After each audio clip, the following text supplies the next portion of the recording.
people who are on there, and it is being recorded if you'd like to agree to that happening, and then this can be made available to people on the website, so it's in there for perpetuity. This afternoon sounds really exciting and informative. We've got 2 people speaking to you. I should probably actually introduce myself. I'm Gillian Gibson.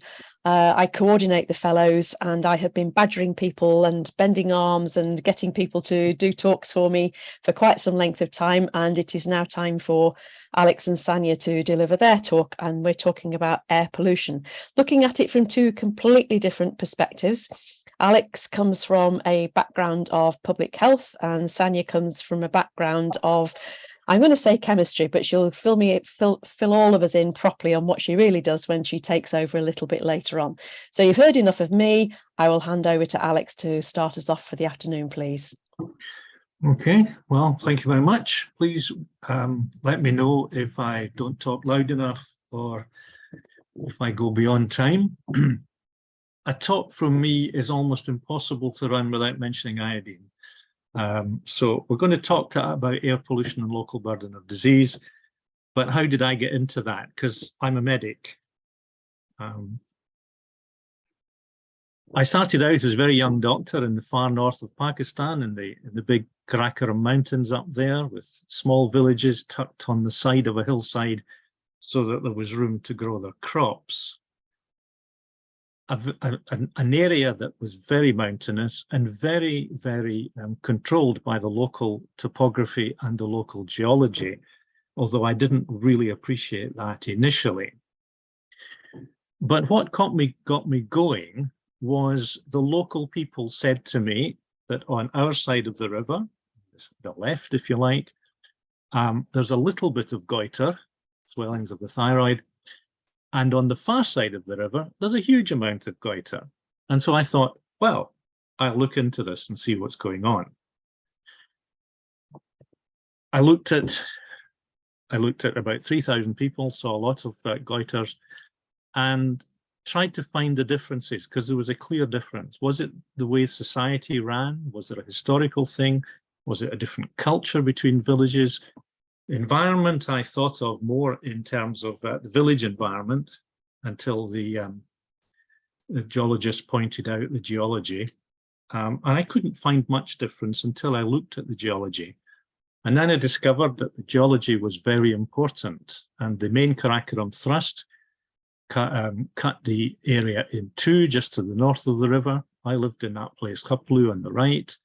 And basically, the villages on my side had a little goitre, and the villages on the north side of the main Karakoram thrust, which joins Asia and India, geologically, tectonically, there was a lot of goitre in the north. And then I discovered 2 previous surveys which had shown the same thing.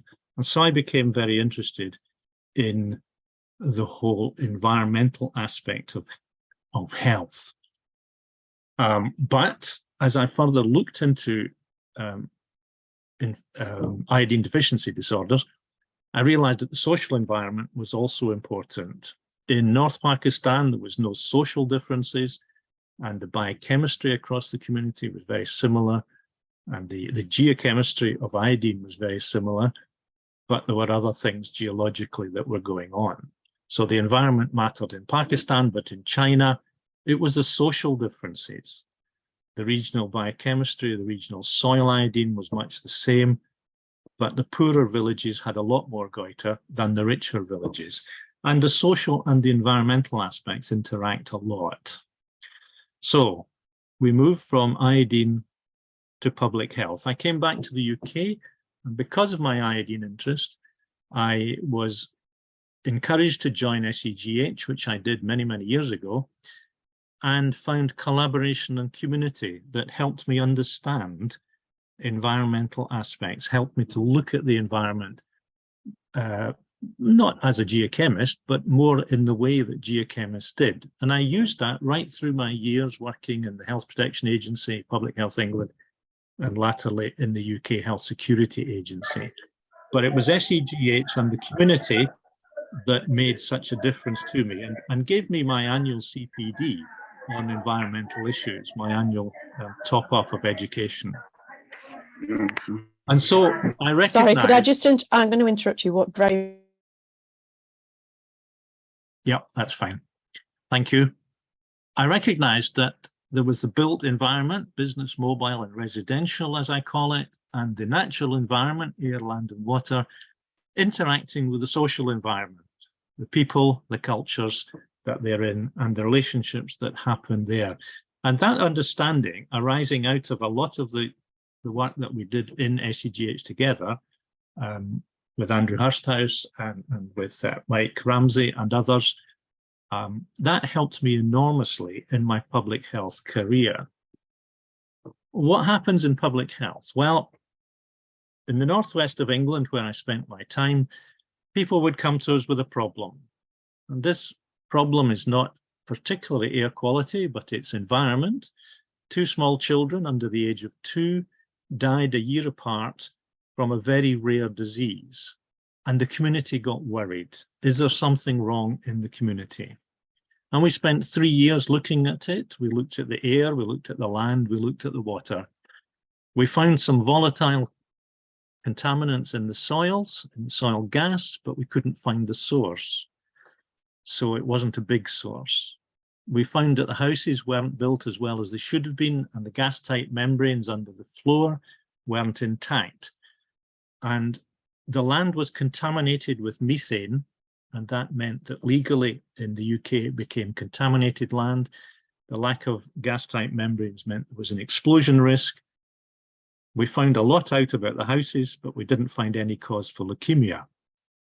In fact, at the level I operate at in the community, dealing with up to 1 million people, it can be very difficult, particularly in small groups of, that was 26 houses, it can be very difficult to show a link between the local environment and health for a number of reasons. Exposure data may be poor, confounders, always confounders, and difficult always to recognize them all or to count them. Population is too small, and we may not know enough about what's going on anyway. Biggest challenge then is to help the public understand the issues and to take correct action because of that. And in many situations, perhaps the biggest health problem is psychological, not physical health. You see, what happens is people come to us about a source. In our terms, it's a hazard. And they'll talk about incinerators, they'll talk about landfill, they'll talk about leaks, they'll talk about air pollution from traffic, all sorts of things. Or they talk about the pathway, the exposure. For example, I've dealt with dioxins, with particles, lots of particles, radiation, and Sanja will talk more about particles. And I've dealt with receptors where they come and say, we've got a problem, we've got some unexplained diseases here. And basically it all comes down to, we're all going to die. And what are you going to do about it, doctor? So what about air pollution? Well, for my professional exam some years ago, I looked at air pollution in Cheshire, in the northwest of England. I found 133 sources on the Environment Agency list. The median emissions from each chimney was 5, but the range was between 1 and 60. And 87 different chemicals or groups of chemicals coming out. So specific chemicals or things like volatile organics, which could be anything and everything. And we noticed in Halton, which is on the left side of the map, which is where Sanja is going to spend her time doing her work. We noticed in Halton there was a lot of patients with kidney disease, with renal disease. And this is the distribution of the people, which doesn't really help very much. And so that's the red are the people, and the green things are chimneys polluting the atmosphere with something or other. There were 64 chimneys across that community, of which 28 were producing something that was bad for the kidneys, and there was a range of 23 different kidney toxins. All in all, far too much going on to know what to do. So we had another look at the map, at the disease pattern, and we krigged it and mapped it, and this is what we got. Some hot spots, the dark points, and this intriguing plume. And when we projected the plume down bottom left, southwest, it went to a refinery, an oil refinery. And therein lay a lot of problems, a lot of political difficulties with dealing with that. And in fact, we didn't get much progress in those days because of the various political issues that were around. Lots of chimneys in the area, lots of chimneys producing lots of toxins, which affect a whole range of the body, a whole range of organs in the body: eye, skin, respiratory, central nervous system, cardiovascular system, liver, reproductive system, blood, and the gut. And I suspect that there's a lot of the ill health in that community is simply related to this heavy load of chemicals that are coming into the air and are being breathed in. If you look at the health in the community, life expectancy in Halton is quite a bit shorter in both men and women than it is for England. Halton in the blue, England in the red, and there's several years difference there. If you look more closely, there are parts of the community in Halton that are well worth living in. The average life expectancy at birth in England is 78 years for men, but up in Birchfield in the north, it's 81, and just significantly greater than the confidence intervals greater than the English figure.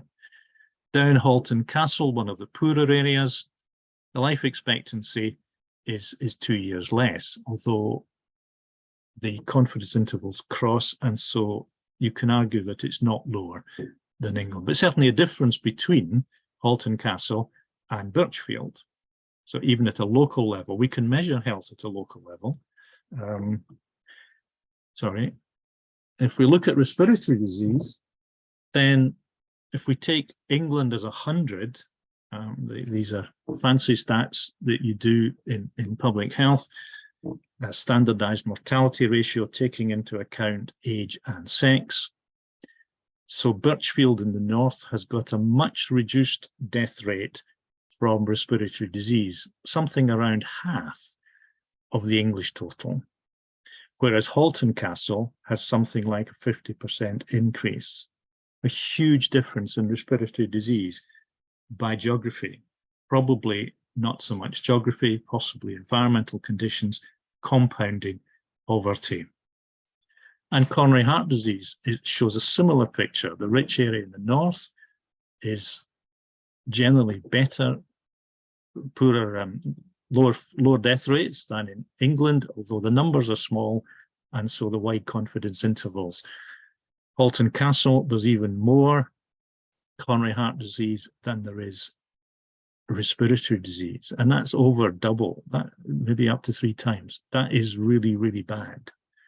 A lot of ill health in Halton, some of it poverty, but probably a lot of it due to the air pollution, because poverty across England doesn't produce that radical range of illness.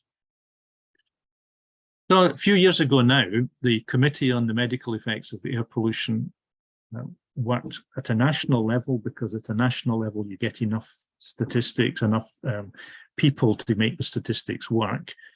And looking at air pollution, they said it causes 29,000 deaths each year above the age of 30, with 340,000 life years lost. That's a huge burden on the British community, and it decreases life expectancy from birth by 6 months.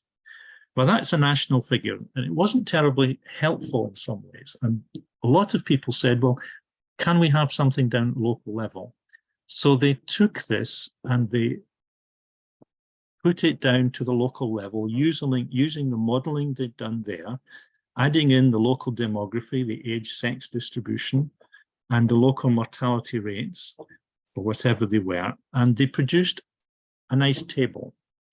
So you've got, for England and the northwest of England, you've got the population age in thousands, you've got the number of deaths each year in 25-year-olds, you've got the PM 2.5 concentration, an attributable fraction, that is how much of the deaths can we attribute to PM 2.5s.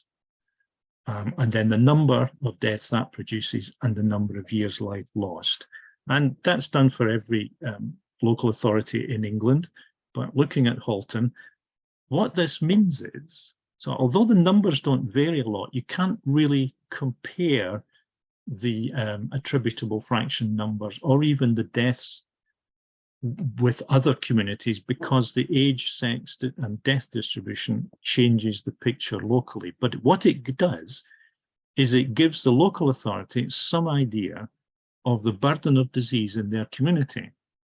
And so Halton can expect 1,100 deaths in people over 25 every year, of which 62 of those, which is a fair percentage, 5%, 62 of those are directly related to PM 2.5. And if we can do something about PM 2.5, we can do something about the deaths and the burden of disease in the community. In that report, the main emphasis on health was on lung disease.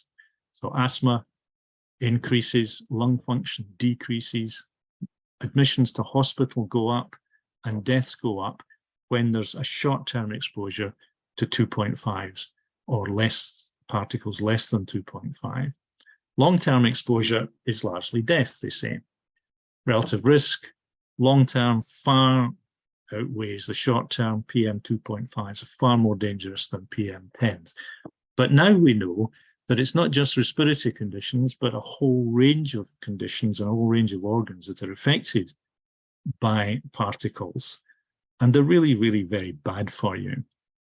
And just this week, I came across this report from China. I've only been able to read the abstract, which says that extreme temperature, which we've just been seeing, fine particles, which we're talking about, affect myocardial infarction, affect heart attacks by multiplying. So extreme temperature multiplies the effect of fine particles. So this is something that's of very great importance at this point. So Sanja will take over and tell you the real story now. Thank you, Sanja. Not really going to tell you the whole story, but just what has been done or what's going to be done in the next few months, we hope, and years. So as you will see from my slide, you're not projecting yet. Am I not projecting as yet? No. I'll do that soon again. I forget to press the share button. There we are. Okay, can we all see it now? Yeah, good. I pose the question, what is the real reason behind the deaths and diseases associated with poor air quality? For many years, there's been this association that's been made that PM mass concentrations directly correlate, and they use statistics and modeling to verify that, directly correlate with loads of diseases. And as you've seen in the second last slide, I think it was of Alex's, a number of diseases are now implicated. Many of these studies, however, are epidemiological of kind, and the actual measurement and estimate of what it does, the in vivo studies and the real life studies, are normally quite few and far between. Obviously because of some ethical issues that we could all give an answer to. So what I'm first going to do is be a true educator and just make sure that you are fully aware of how terrible the situation is, and taking it, instead of just focusing on Halton, and take it a little bit further. So if we look at deaths from outdoor air pollution, and this is ambient PM as well as ozone, and the data is pretty old, 2016, but nevertheless it gives you a very good idea on a map that none of us are excluded from deaths according to our world in data from the Institute of Health Metrics and Evaluation. And it's quite clear that the number of deaths, the very dark red, is in the millions. obviously focuses around this area of Asia, and then some in the US. If we then go a little bit further and we have a look at death rates, we see that it's not only the fact that there is PM, but also the concentration or the amount that we are exposed to. In this case, on your right-hand side, you've got 80 micrograms per cubic meter of air. And on the y-axis, you've got the death rate from particulate matter air pollution. And this data is from 2017. What is interesting is that we see that this death rate is kind of linearly related to the amount that is present. However, not always. If you look at the top one, I don't know whether you can see my cursor, but if you can see my cursor, that would be good. It's lovely and pink. Is Uzbekistan, where, you know, they are at the highest death rate, even at 30 micrograms per cubic meter of air. And to me, that also indicates that there is something else. It's not only mass that we need to consider, and we need to face that challenge and make a decision as to what is the most important. If we then continue on to mass concentrations in particular, here we see the levels in 27 across the world that is above the World Health Organization guideline. So that guideline is the 10 microgram per cubic meter of air. And we see that, well, nearly every country except the US and Canada is exempted from being in the red, as they can say. So their tanks are really running on empty at the moment, thinking about the new World Health Organization limit, which is 5 micrograms per cubic meter of air.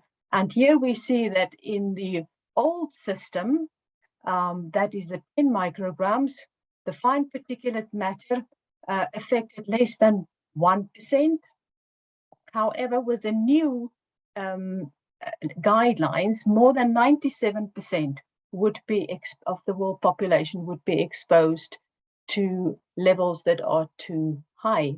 Now, the World Health Organization set this limit of 5 micrograms per cubic meter based on an enormous wealth of research that's been done, where it was just seen that, to be truly honest, they said most of PM 2.5 is not good for you.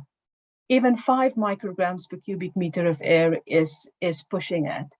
In the UK, you will see that the guideline values are not changing as much as that. So these were the old EU guidelines where no 24-hour target value has been set. And we had a limit value of 25 micrograms per cubic meter of air. Now it is going to change to 5 micrograms per cubic meter of air. And for the UK, we've decided we will use 10.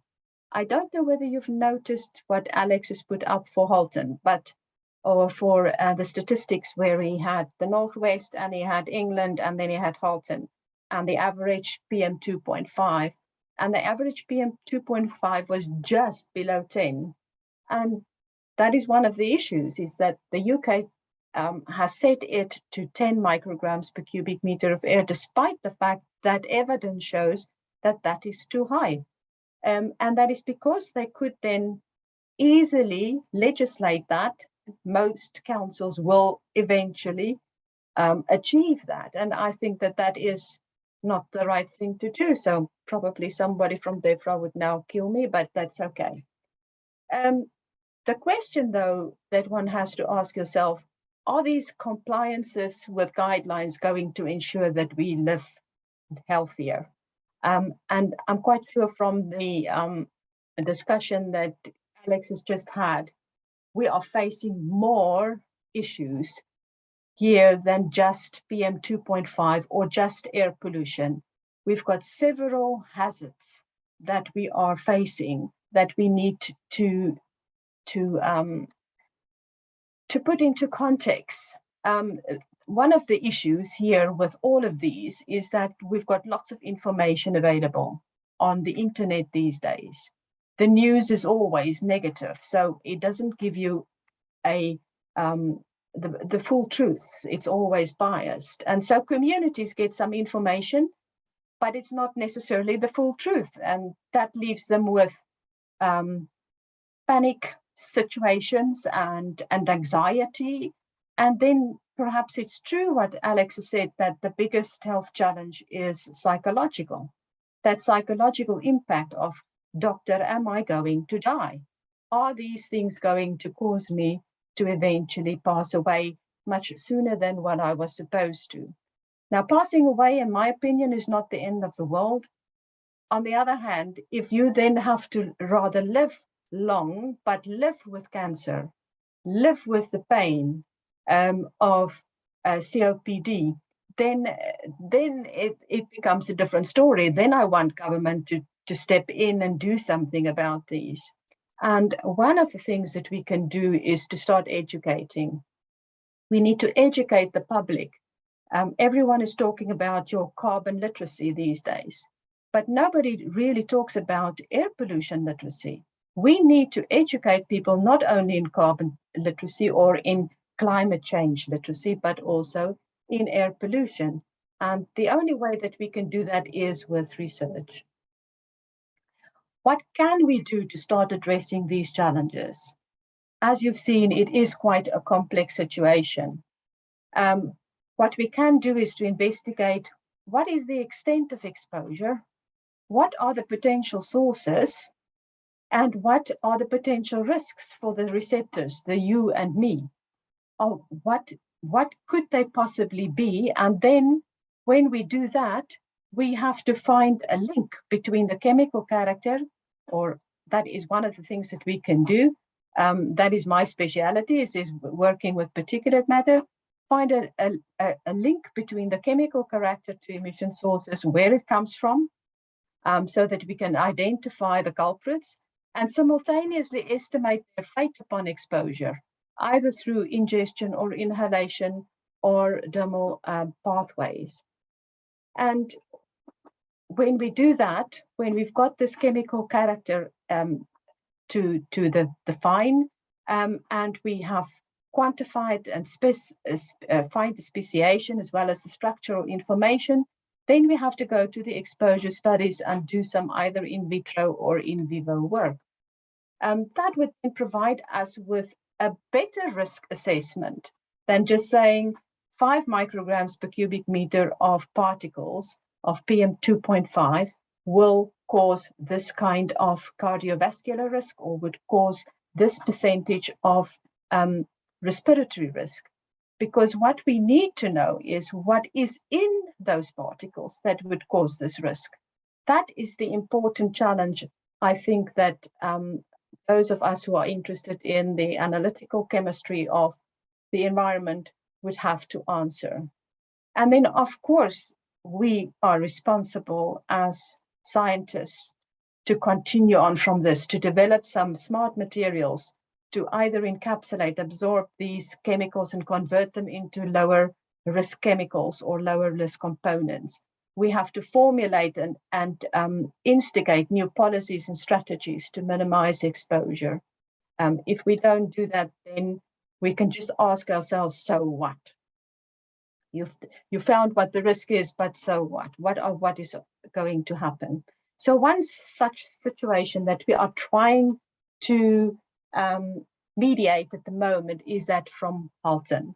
Halton has an air quality forum which is quite active, and they have got some concerns about certain emissions in their surroundings, and they've got half information, and we are going to try and give them more information, as well as the council, give them some evidence so that they finally can put a rest to this and provide their communities with some information and better air quality.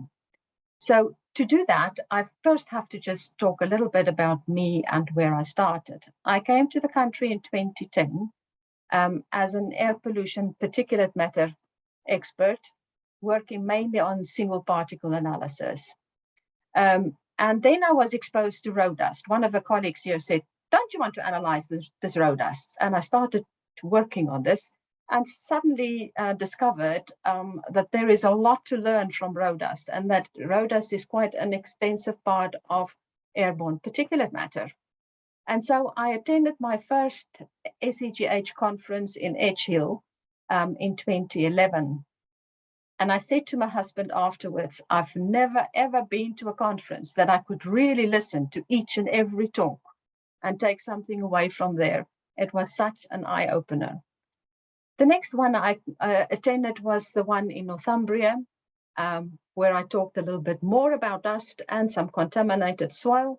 And I was invited by chance to the conference dinner, and then met a lot of lovely people, including Alex, who basically made me feel so welcome. And for the first time, I felt that in the UK, maybe I can be something of use for some other people. And I joined the board. I was asked to join the board, which I then did. In 2018, I attended the SEGH conference, the 34th one at Vic Falls. One of the main reasons being that I have promised I'm going to host the next conference. And so I've bid for the next conference, and it was then in Manchester, that it was going to be in Manchester. At the same time, I was asked to become a fellow. And then just before the 2019 conference, along came Gillian and said, in Halton, we've got this problem. Would you like to come and give a talk? Which I did, and enjoyed the talk quite a lot. And then we had the conference, which I hosted, and everybody made kimchi at the end of the conference, and everyone can still remember that who was at the conference. And from then onwards, Gillian, again, as being the way she is, she got hold of the council, being part of the Air Quality Forum for some time then, and got them to contact me for a potential KTP so that we could do some further work on the question about the specific emission source. And as a result of all the discussions, we first decided on a KTP, a knowledge transfer program, but then in the end, all of this culminated into a matched funded PhD, which started in April 2023. And then we also had the conference in Greece this year. And on Aegina, Greek island, over a lunch, Alex and I decided what to talk about today. And that is how this whole talk came about, and how I built these networks and how I got the funding. Directly speaking, then basically influenced by Gillian and the SEGH. So I've asked my student to prepare a few slides, which I tweaked a little bit here and there, about the project that we are aiming to continue with. He just started, as you have heard. His name is William Greenwood. He's also on the talk, listening, and his main supervisor, hi Will, is Ling Lim, principal supervisor. And then we are two more ladies on the team, a lovely lady team. And then Gillian and Alex, because of their connections with Halton, are there as advisors as well.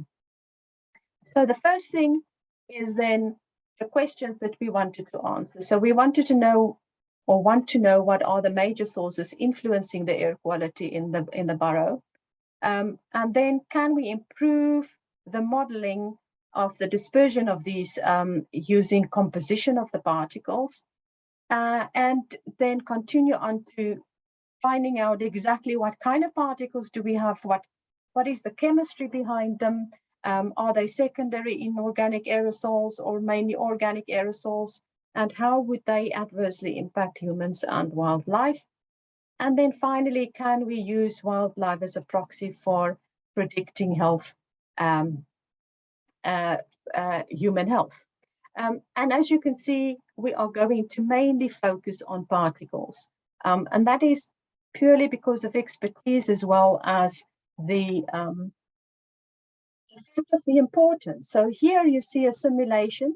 He starts off with the blue button. That is particles above 10 microns. And as you see, they lodge right at the top. They don't even pass through the esophagus. And then he goes on to 2.5 to 10 microns, which we call coarse particles. And they can actually travel a little bit further into the lung. And then finally, second last, it goes to those particles above 0.1 and lower than 2.5 microns. And these little nasties go quite well into the lung and right into those alveoli sacs.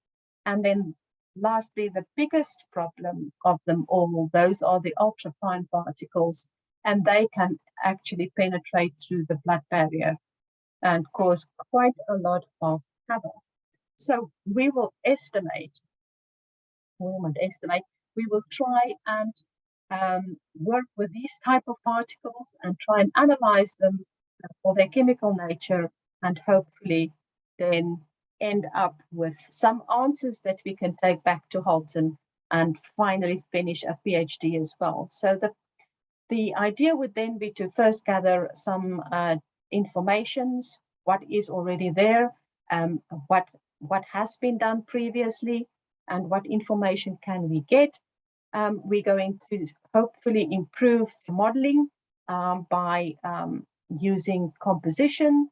We're going to analyze and sample particles extensively and do some impact assessment studies using glutids, and we would constantly also do some continuous monitoring.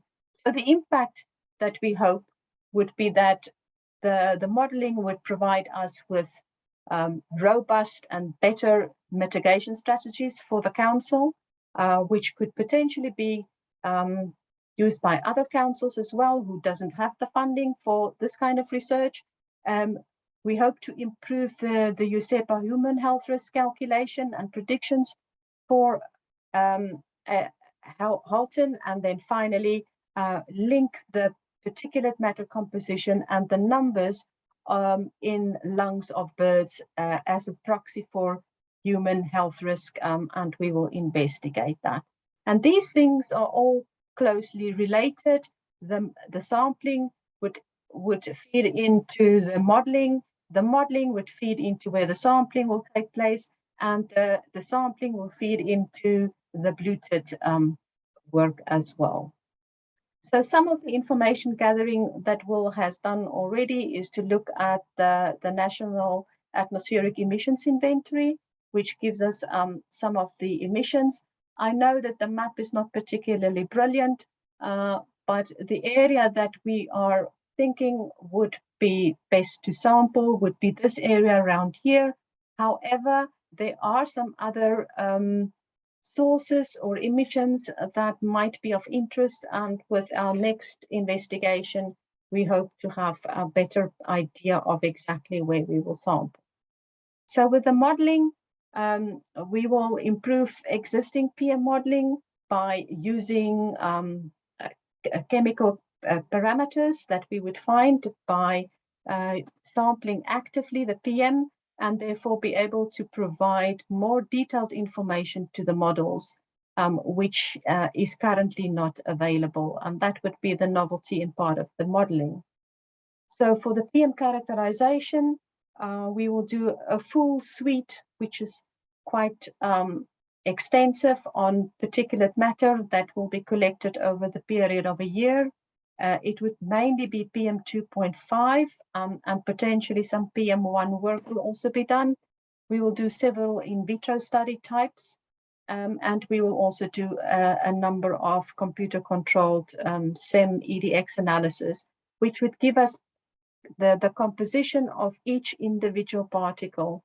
That would be supplemented by Raman spectroscopy, which would give us the structural information of these particles, which is important, of course, because depending on the structural property of a specific particle, it would undergo certain dissolution reactions.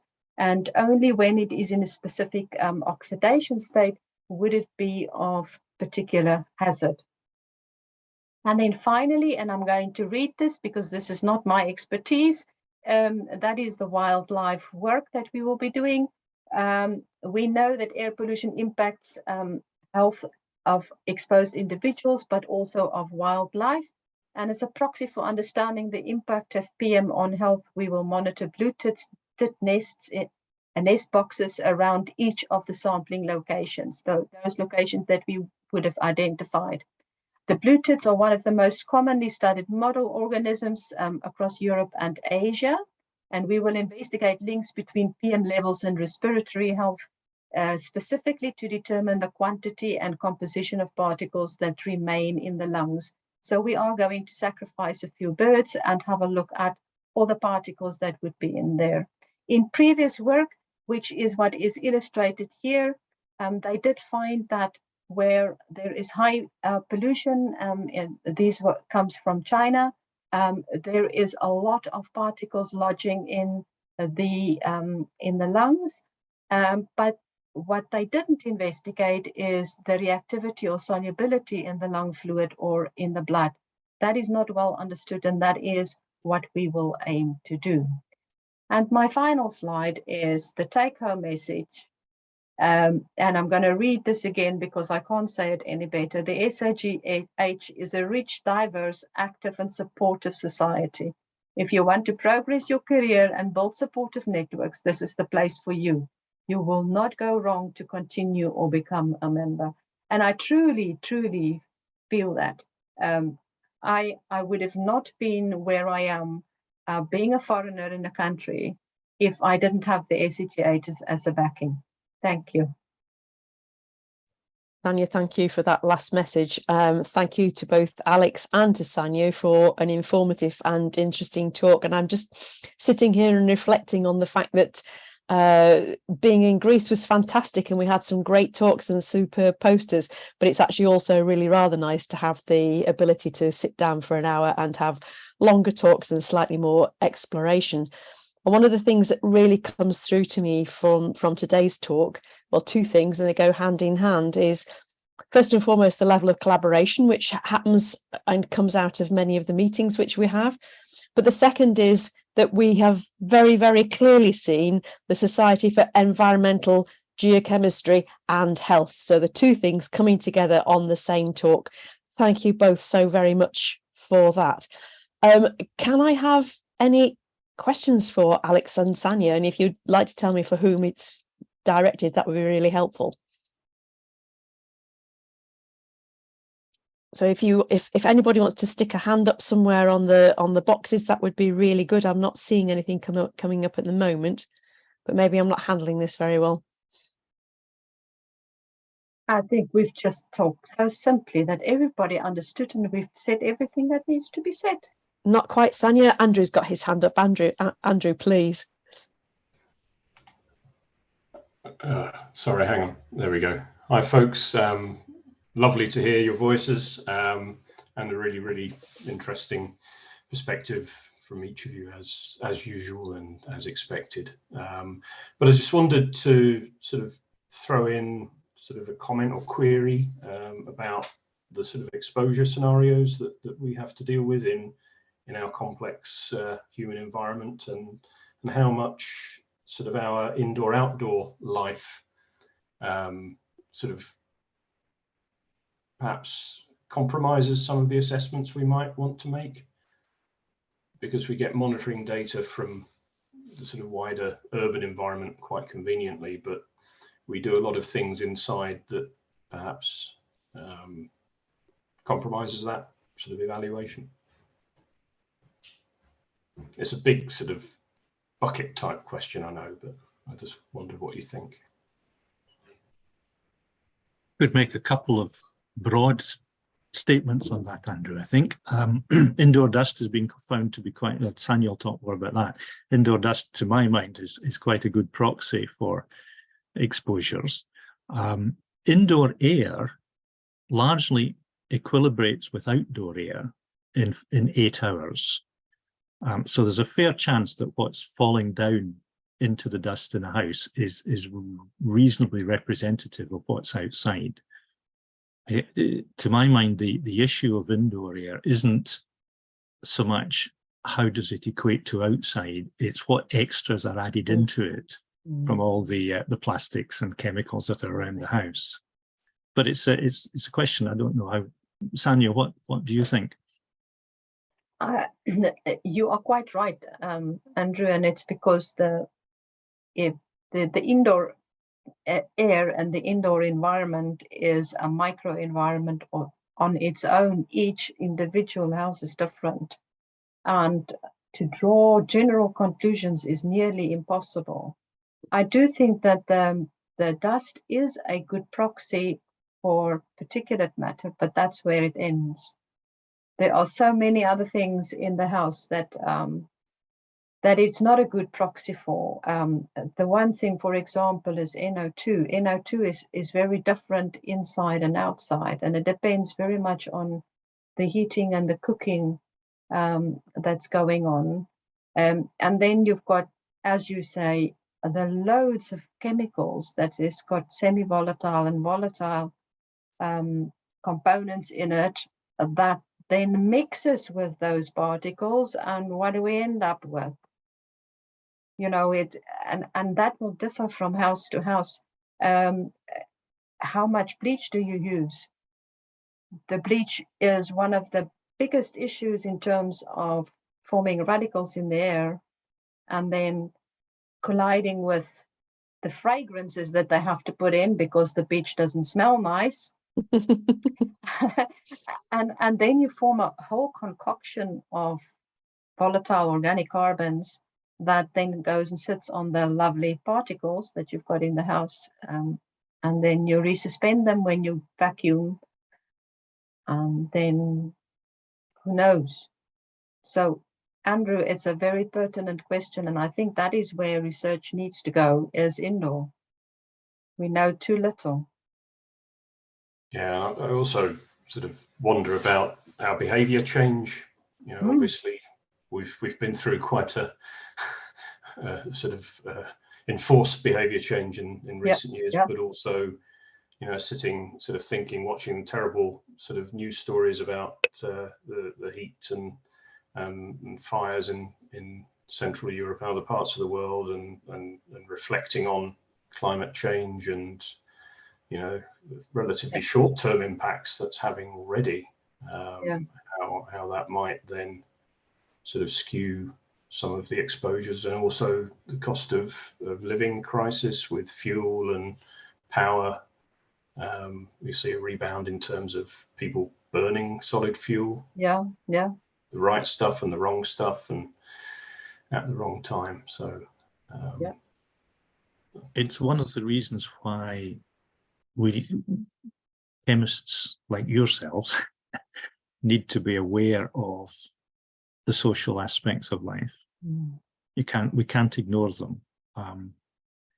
Absolutely.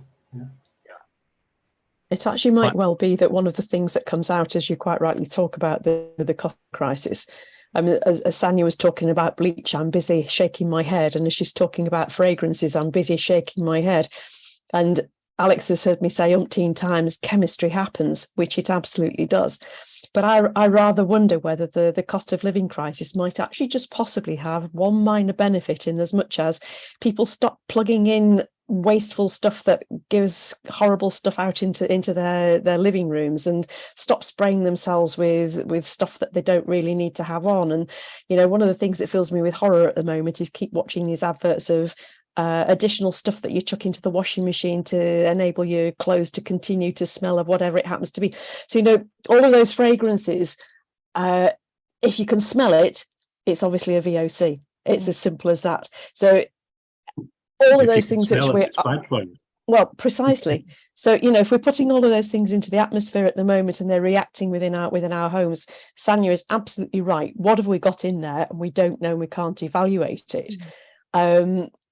And, you know, we probably guilty of standing and complaining about external air quality, rightly so, but equally guilty of polluting our own internal atmosphere far, far more than we ever need to do. One of the reasons why I've said that air pollution literacy is absolutely imperative, and that's why I started it at schools, and actually going in and teach them, you know, what are they responsible for, and show them that you can't see the stuff. It doesn't make it not bad because you don't see it. And chemically too, not only do you need to think about the social environment, but there's not enough work done on the mixtures of air pollution. We like to look at NO2, we like to look at particles that are a mixture themselves, but we treat them as a single object. But there's a lot of chemistry going on in the air.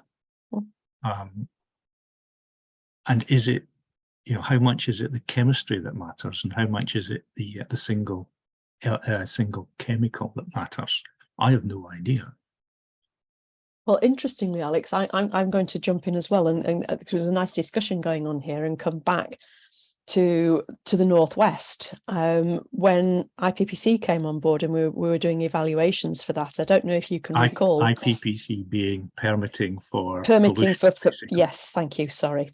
As the legislation came in for that in 2000, one of the early sites was in the northwest of the UK, where, for people on the call who are not familiar with it, there's a run along the south bank of a river, the River Mersey, where there are a lot of refineries, and the Environment Agency were monitoring or picking up a particular chemical, which I cannot recall because it's 20 years ago and I've had a few sleeps since then. But they were picking up something and saying somebody is responsible for this particular chemical. And each of those refineries was saying, not us, we're not producing that. Not us, no, we didn't do this. And actually, when you have a look where you've got cooling towers and you've got emissions, you've got an absolutely perfect chemistry pot taking place. And each one of them was responsible for the emission, because none of them was producing whatever it was, but all of them were providing the conditions for the chemistry to occur that enabled this particular chemical to have been created. I might just share that slide again. Yes, thank you, Alex. You want to point out where we're talking about? Well, there's a refinery down off the bottom left of the page there. Yeah. That line, you see, there are hotspots, a number of hotspots around, but that line suggests that there's something else going on. Yeah. That there's something coming in from the southwest that is interacting along this line, because not all of those spots have emission sources in them. That actually is one of the reasons we weren't able to follow that up, because the politics of that are tricky, shall we say. And nobody was willing to take that on board at that point. Things have changed in the area since then, and I think if there's something parallel comes out of Sanja's work or Will's work, then I think there's been more appetite for thinking about wider implications. But as you say, it's complex, and that's the fun of it. Thank you. I'm very much aware that I've dominated this particular discussion, and Andrew had his hand up. There must be other hands that are for people who are wanting to ask questions.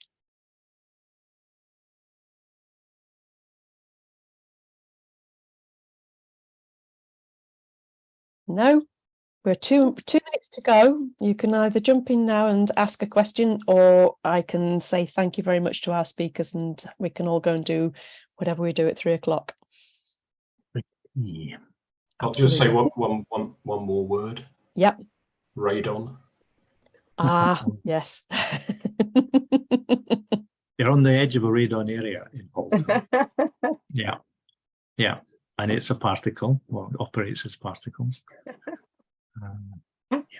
Radon in the UK produces, contributes to something like 600 cases of lung cancer each year.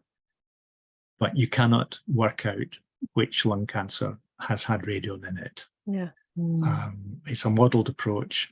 We reckon it's true, but it's really difficult to point the finger.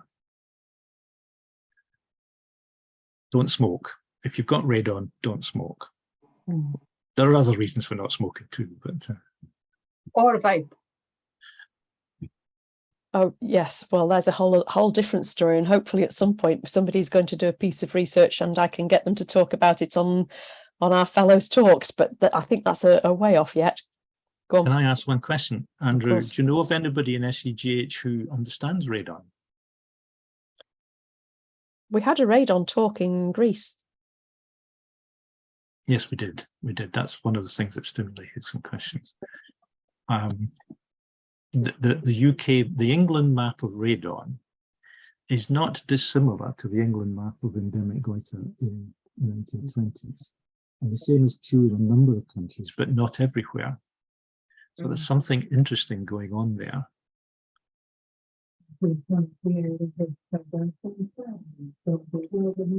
There is a question coming in. No, okay. So somebody had unmuted. That's absolutely fine. So now I am going to say a very big thank you to both of our speakers, not only for preparing their talk, but also working together to create a talk that has a cohesive whole. And thank you very much indeed for that. Hopefully we'll come back in another 3 years and give you what the answers might possibly have been. Yeah, but certainly. So meanwhile, thank you very much indeed, and we'll see you again shortly. Take care. Thank you. Bye. Thank you for starting last Friday, but when I begin in a moment. And remember, you can always find news, updates, and events around the region.